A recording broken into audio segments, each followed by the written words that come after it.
All right, good morning, everybody. Thank you all for showing up this morning. To officially welcome back Kelly Krauskopf as President of Basketball Business Operations for the huge NBC announcement that places Caitlin Clark on the international scene is being celebrated by many. But what if the president of her own club issued a serious warning as a direct result of that deal? What if a threat unrelated to what transpires on the court is being revealed by the brightest spotlight in sports history? The reality is much more complicated than a straightforward basketball game. It's a tale of wealth, power, and caution that implies Caitlin Clark's greatest obstacle isn't winning games, but rather just making it through the mayhem her own celebrity has caused.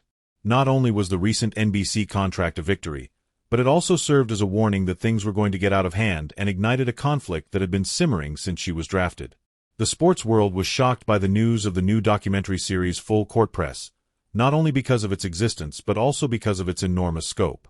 NBC, a powerhouse of international media, was devoting a primetime series to a rookie's journey, so this wasn't just another special feature on a sports station. Clark becomes a mainstream entertainment star as a result of this action, putting her on par with the protagonists of wildly popular documentaries like Drive to Survive and The Last Dance. The show, which also stars Camila Cardoso and Kiki Rice, successfully transforms Clark's entire rookie season into a live Hollywood thriller, with millions of people potentially interested in every practice, game and talk in the locker room. On paper, it was a dream come true for the WNBA, offering unparalleled revenue, merchandise sales, and a fire hose of new fans. However, there was another, more terrifying discussion taking place behind the scenes. A deep-seated worry that this degree of openness was a double-edged sword of the most deadly type eclipsed the public jubilation. And their 22-year-old star was the target of that sword. The Indiana Fever front office witnessed a risky increase in pressure that might shatter even the strongest athlete, while the rest of the world saw dollar signs and record-breaking viewership. The show ensures that every action she takes, both successful and unsuccessful, will be exaggerated, scrutinized, and commercialized, eliminating any possibility of a private life. However, the camera's attention was just one aspect of the issue, so there were other storms building. One individual was already getting ready for the inevitable backlash while the media behemoth toasted its new golden goose. Alyssa Pacer, the president of the Indiana Fever, started making remarks in public that initially appeared to be standard business support and wise management. She talked about controlling the Caitlin Clark effect and the organization's committed assistance in guiding her through the unheard of, nearly oppressive attention. However, if you were to read between the lines, her message was far more direct and urgent. It was a covert warning to forces inside the league as well as to the general public. Pacer was telegraphing a plan to save a human being from being devoured by the worldwide machine she was now the face of, not merely managing a few additional media inquiries. Her remarks alluded to a calculated strategy to fortify Clark and protect her from the oppressive burden of expectations brought on by the NBC contract and the messianic savior narrative that the league and media were forcing onto her. This was not a celebration of celebrity. It was a calculated public acknowledgement of the great risk it posed.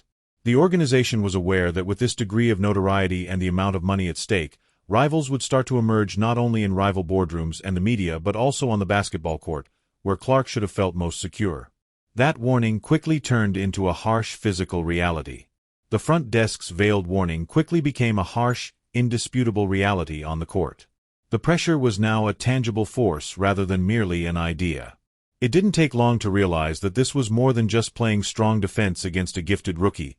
It was ugly and personal. The most obvious and notorious instance occurred during the Chicago Sky game.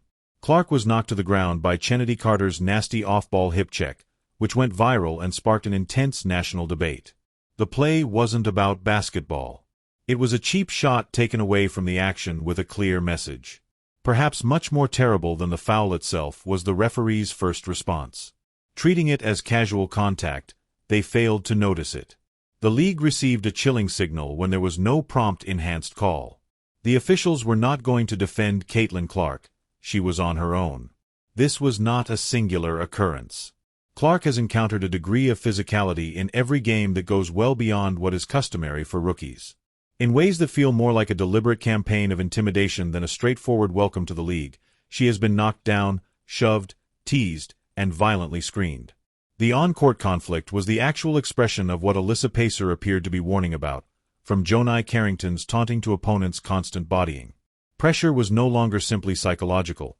It was also posing a genuine physical risk to her career and well-being.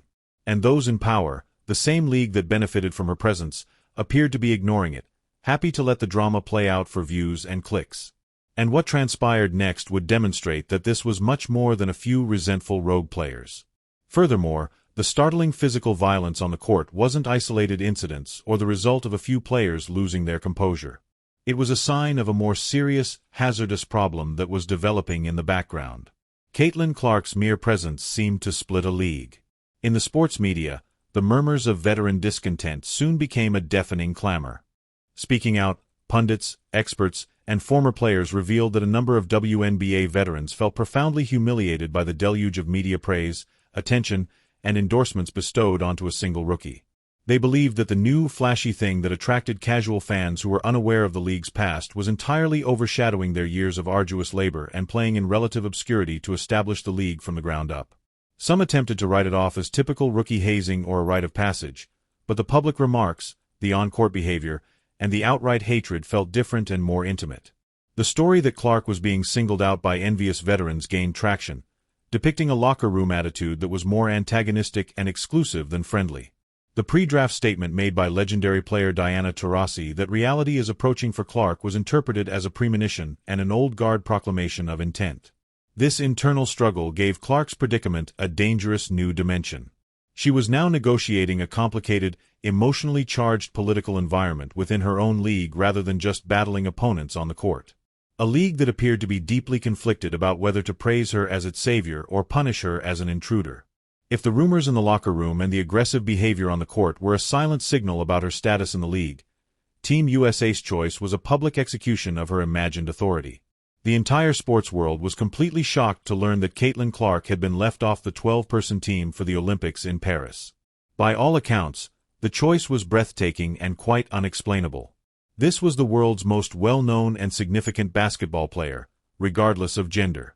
She was officially told she wasn't good enough for the team, despite the fact that she was driving interest in her sport and ratings to previously unheard-of levels on her own. Her lack of familiarity with the senior national team camps and the need for established chemistry were the official justifications. However, very few people, from ardent supporters to casual onlookers, accepted that explanation. Immediately, rumors started circulating, creating a far more political image. According to several sources, the team's seasoned players were extremely worried about how Clark's enormous and occasionally unstable fan base would respond if she had little playing time, creating a media circus that would divert attention from their objective of winning a gold medal. Others portrayed it as a blatant, unadulterated power play, a clear indication from the gatekeepers of women's basketball that her fan base, record-breaking viewership, and media attention meant nothing at all to them. The institution was under their control, not hers. Alyssa Pacer was attempting to fight the very influences that were brutally and publicly confirmed by the snub. It also demonstrated that several influential people at the top of the sport viewed Clark as a disruptive challenge to the status quo rather than an advantage. It was the ultimate declaration that the old guard could still keep her out in the dark regardless of how brilliant her light shone. However, the struggle taking place in boardrooms and on the court wasn't the most perilous and draining. It was the battle raging inside her own mind. The invisible, crippling weight that Caitlin Clark bears every day is hidden under the harsh hip checks, political snubs, and barely disguised criticism from her colleagues. She is now more than simply a basketball player. She is a cultural phenomenon and a symbol. She is a symbol of a league's financial aspirations, the commitment of numerous corporate sponsors, and the enormous hopes of millions of new admirers. She is supposed to be exceptional each and every night. A decent game is insufficient. It must be historic. A strong stat line is viewed as a letdown. It's not only a loss for the Indiana Fever if she has a bad night.